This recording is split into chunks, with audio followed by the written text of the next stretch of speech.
chegamos na nossa última aula. Eu escolhi a Hermione para poder fazer a formulação de caso, então vou separar para vocês. Eu reli os livros, revi os filmes e criei a formulação dela, então hoje a gente vai ver. Eu vou passar por cada parte e aí, inclusive, vocês conseguem até ir colocando naquele documento, tá? Então, a Hermione, principalmente nos livros, isso fica bem mais claro, mas nos filmes também. Ela é uma pessoa que tá muito fusionada com as regras. E aí, quando a gente fala de aceitação, ela fica sendo direcionada com esses medos.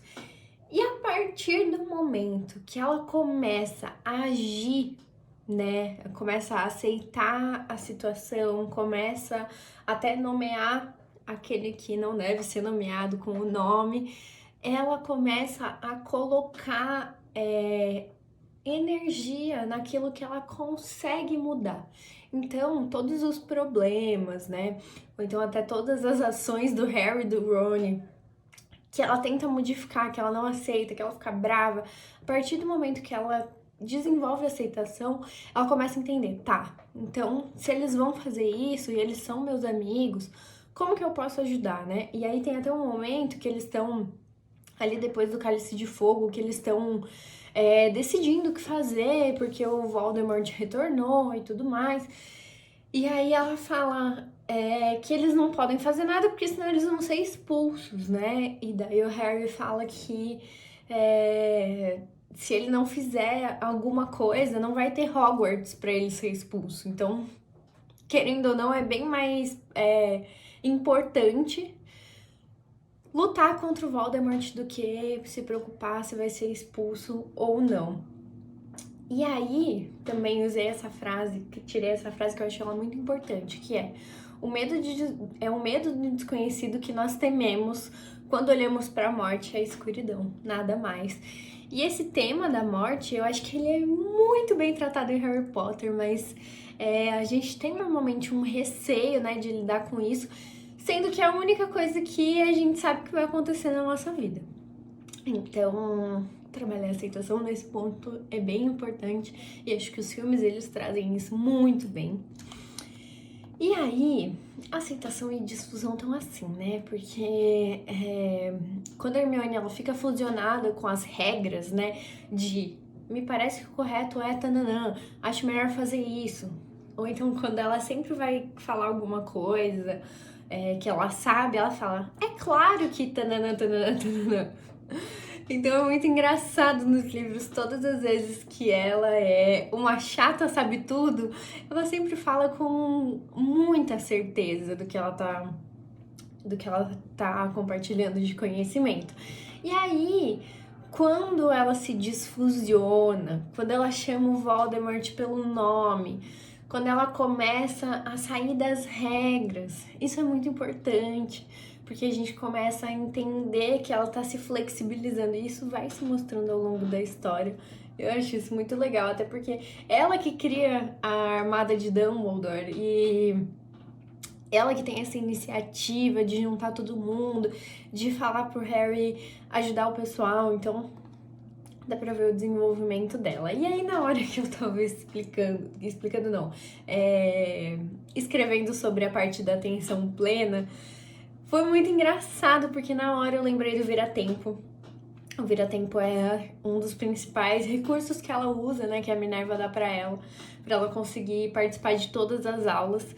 E aí, ao mesmo tempo que ele distancia ela da atenção plena, ele também coloca ela em atenção plena. Então, assim, ela é uma pessoa que se preocupa muito em se preparar para o futuro, né? Desde sempre ela mostra isso, desde o primeiro livro que ela chega lá no trem e aí ela encontra o Harry e o Rony e ela fala, eu li e decorei todos os livros antes de vir pra escola. E aí eles ficam meio, como assim? A gente só comprou e é isso, tá tudo certo. E aí ela também se perde na atenção, né? Se fica desatenta quando ela se preocupa demais com o futuro. E aí ela usa o vira-tempo. No começo, o vira-tempo faz com que ela assista todas as aulas, mas ela acaba perdendo as coisas. Ela tá tão focada em ver as aulas que ela acaba perdendo a vivência com os amigos. Tanto que eles falam, nossa, mas cadê a Hermione? Onde que ela tá? E tudo mais. Mas quando ela usa o vira-tempo ao favor dela, ela consegue salvar o Bicurso, salvar os Sirius. Então, assim, eu lembrei muito dessa parte, né, de lado bom e lado ruim, assim, de que tudo tem uma função. E até a ansiedade tem a sua função, né? Ela é boa quando ela faz a gente se planejar, quando ela faz a gente ter uma solução de problemas antes que os problemas aconteçam, quando ela faz a gente se preparar. Mas também é ruim quando essa ansiedade foge da proteção e vira uma hipercompensação daquilo que a gente acha que vai acontecer e não tem nem certeza de que vai acontecer realmente. E aí, quando a gente fala de self, eu acho que ela é uma personagem muito interessante que o self foi se desenvolvendo. Por quê? No começo, ela sempre vem com esse ar de estudante excelente, de ser a número 1 e de ter que saber tudo, de precisar passar nos exames. Até o Ron, ele sempre fala quando acontece algum teste, alguma coisa, e ela quer repassar o teste que ela acabou de fazer porque ela acha que ela não foi bem o suficiente, que ela vai reprovar, que ela vai não sei o quê. O Ron sempre fala pra ela, já é suficientemente ruim passar pelo teste e aí depois você fica me lembrando que eu fui mal. Ele fala várias vezes isso. E aí, quando ela sai desse self conceitualizado para um self mais contextual, ela também se entende como uma pessoa completa, né? Como uma pessoa que ao mesmo tempo é bruxa e tá em Hogwarts, mas também foi criada num mundo trouxa.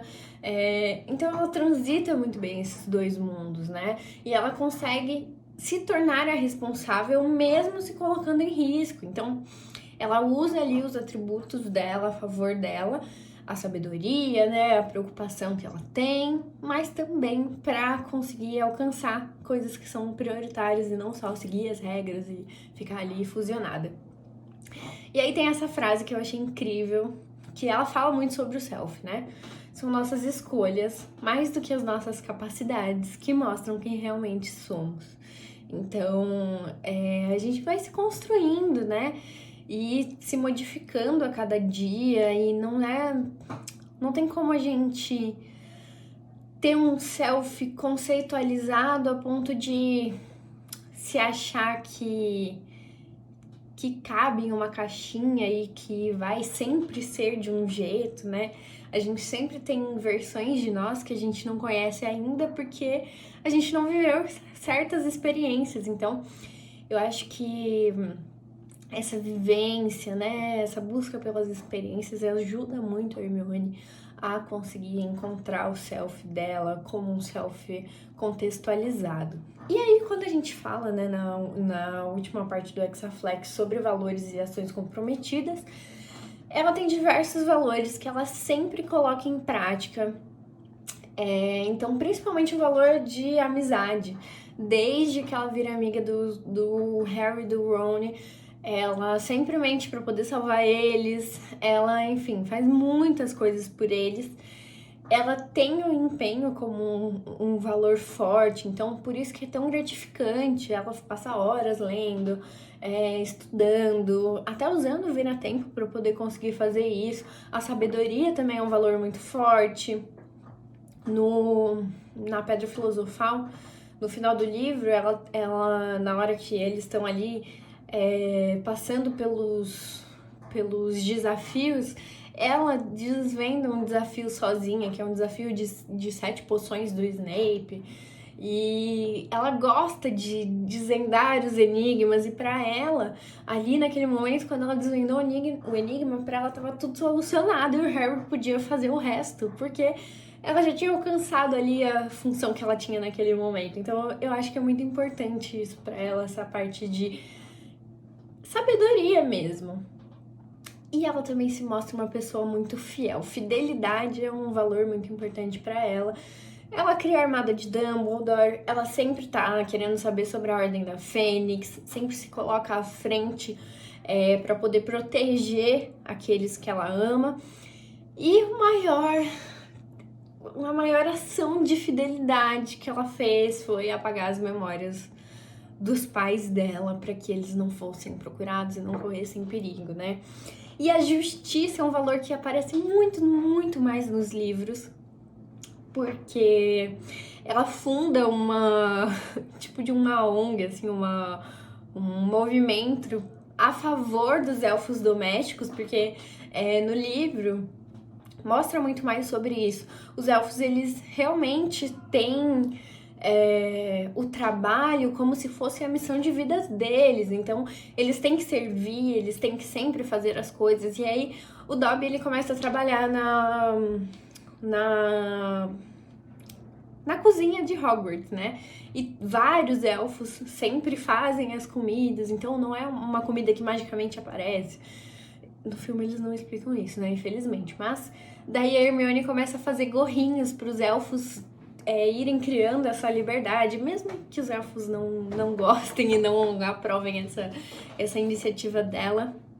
Mas ela sempre se coloca a favor da libertação dos elfos e que isso não é justo, que eles não são feitos para poder ficar servindo as pessoas, mesmo eles achando que realmente são feitos para isso mesmo. E também toda vez que o Neville ele é motivo de chacota do grupo, ela sempre vai lá e ajuda. Com a Luna também ela faz isso, então justiça para ela acredito que seja um valor muito importante. E aí quando a gente pensa nos níveis, o nível biofisiológico, né, seria um dos pais trouxas. Mas o sociocultural é um dos níveis muito fortes, por quê?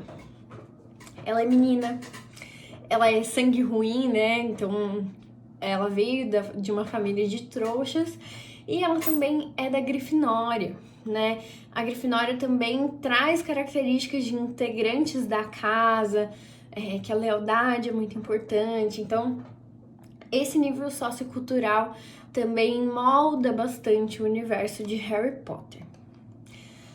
Aí, separei essa frase, que essa frase eu amo. Palavras são, na minha nada humilde opinião, nossa inesgotável fonte de magia, capazes de formar grandes sofrimentos e também de remediá-los.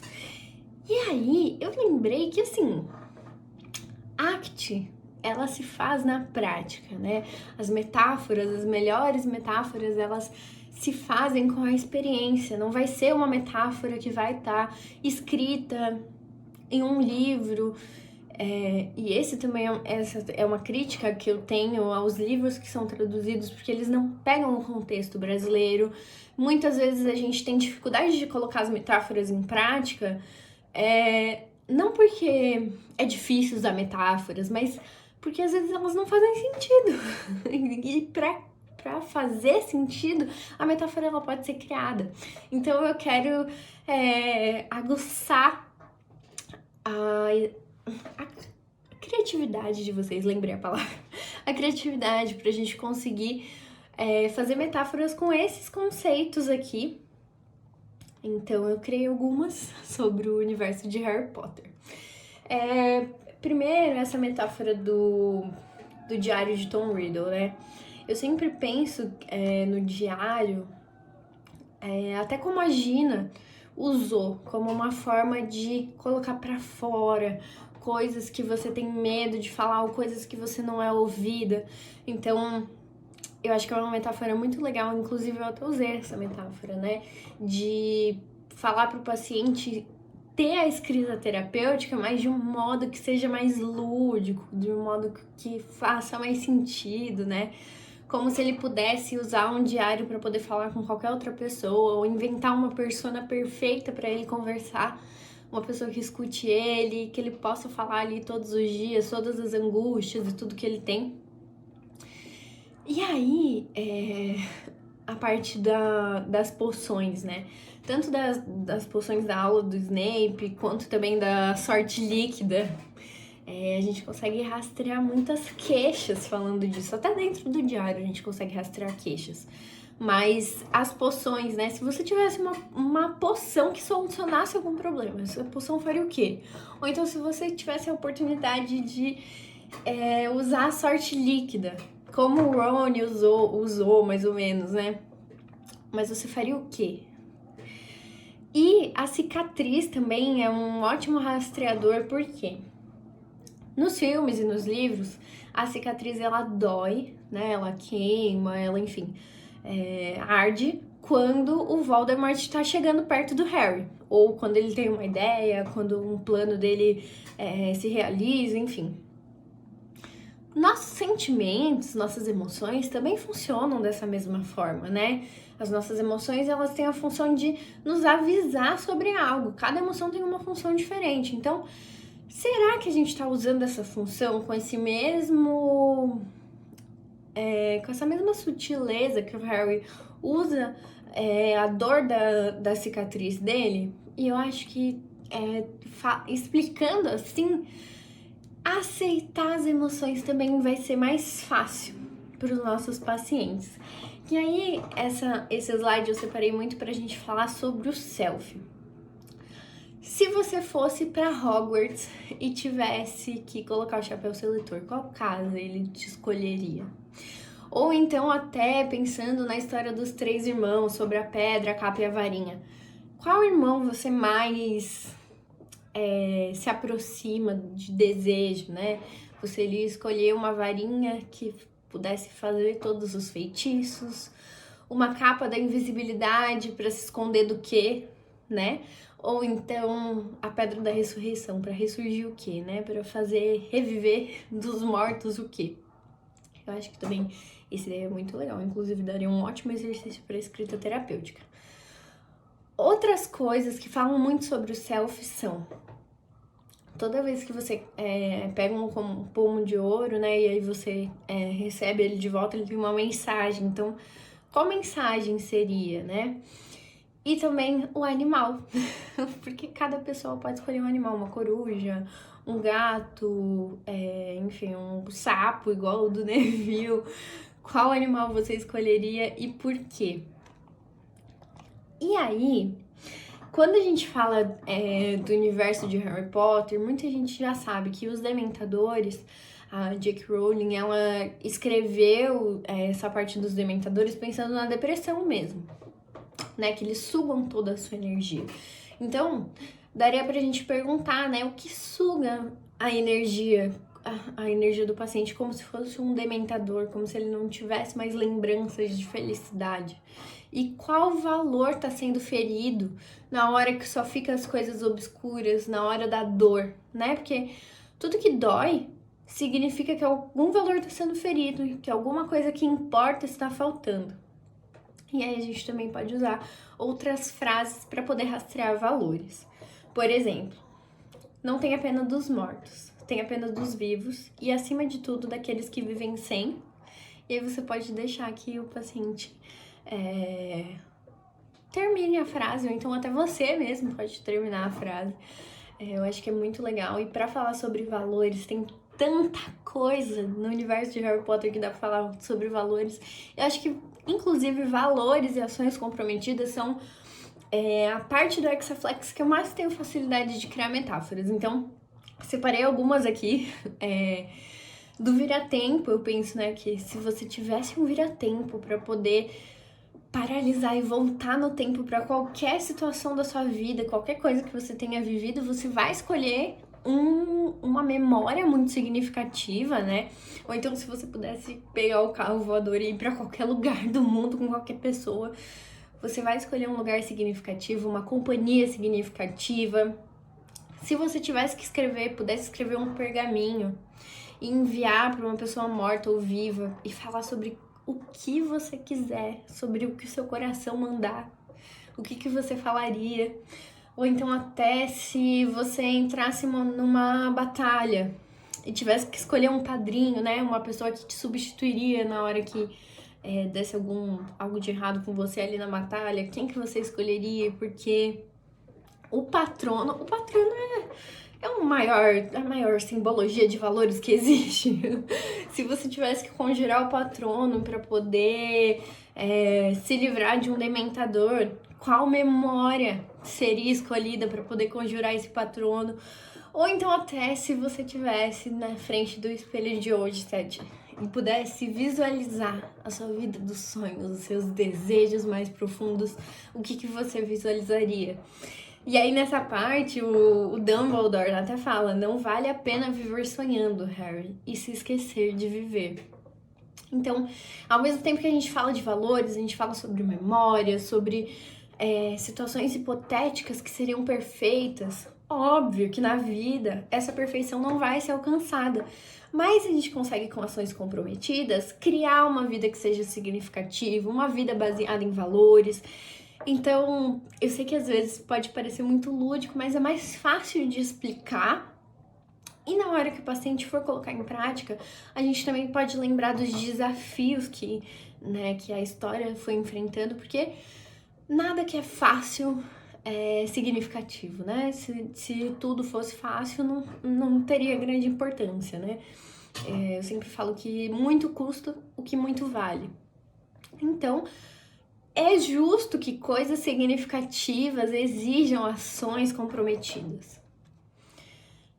E aí, uma coisa que eu acho que os filmes, a história de Harry Potter retrata muito bem é a amizade, né? Esse valor da conexão. E a gente já sabe dentro da psicologia que a saúde mental, ela tá diretamente relacionada à qualidade dos relacionamentos que a gente tem, né? Então, tem essa frase que temos uma coisa que o Lord Voldemort não tem, algo que vale a pena lutar, né? Então, para os nossos pacientes e até para nós mesmos, colocarem na mochilinha de bagagem, de experiências e de coisas prioridades das nossas vidas, coisas que são valorosas, né? E acho que essa parte da amizade é muito importante, essa parte também dos vínculos. E, inclusive, na terapia, o vínculo terapêutico é muito importante. A gente só consegue caminhar, a gente só consegue fazer com que os pacientes coloquem em prática novos repertórios comportamentais quando a gente tem um ambiente seguro. Então, daí depois ele vai generalizar isso para as outras áreas da vida. Então, eu acho que é muito importante também a gente trazer isso para dentro do foco da terapia. E essa frase é maravilhosa. Nossa, eu amo Sirius. Há coisas pelas quais vale a pena morrer. É uma frase dele. E eu acho que isso resume tudo, assim, né? Essa frase resume muito. E eu acho que o Sirius, a morte do Sirius também significa isso. Porque ele morreu de um jeito que ele tava lutando do lado do Harry. Tudo bem que foi um jeito meio, né? Podia ter morrido de outra forma, né? Inclusive no livro é diferente. No livro a Bellatrix, ela não coloca o feitiço nele, né? Não joga o feitiço nele e aí ele cai no negócio lá. Na verdade, ele vai desviar do feitiço e aí ele entra no véu. Mas enfim, as duas situações, elas são meio frustrantes, né? Porque, é um personagem super importante e a gente fica no luto desse personagem. Mas eu acho que é também um personagem muito significativo e ele realmente, na pouca história que ele teve ali, nos poucos momentos que ele apareceu, ele foi muito significativo.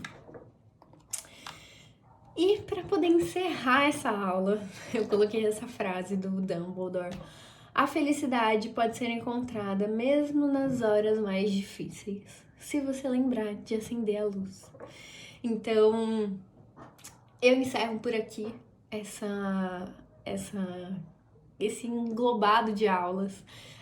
Foram aulas que eu queria muito fazer há muito tempo já. Já estava planejando há bastante tempo, mas demorei um pouco para colocar em prática, né? Coloquei tudo de mim, fiz com o maior carinho os slides. E principalmente trazer Harry Potter, que é uma coisa que eu amo, é uma coisa que, nossa, tem tudo a ver com a minha história. é muito significativo. Quando eu era adolescente, eu tinha essa mania de entrar dentro dos livros para poder fugir da dor da vida, né? E eu acho que eles me ajudaram muito a entender as pessoas, a compreender a humanidade e a me interessar por estudar, né? Estudar gente e trabalhar com isso.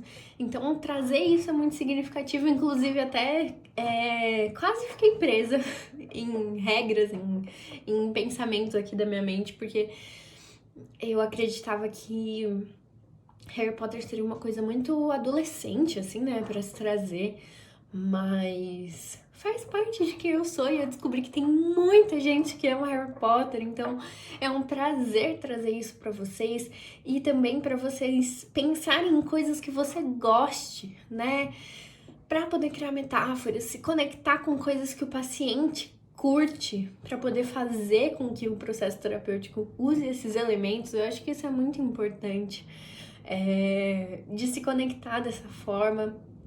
E eu agradeço a presença de vocês, para quem assistiu até aqui, muito obrigada.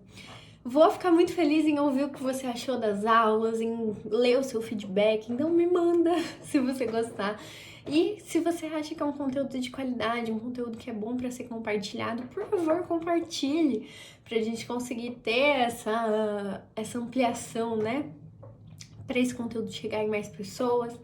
E é isso, gente. Muito obrigada, muito obrigada. Eu tô muito feliz e espero que vocês também estejam felizes e também que isso some, que isso aguce vocês de alguma forma, que a curiosidade de vocês seja cada vez mais reforçada.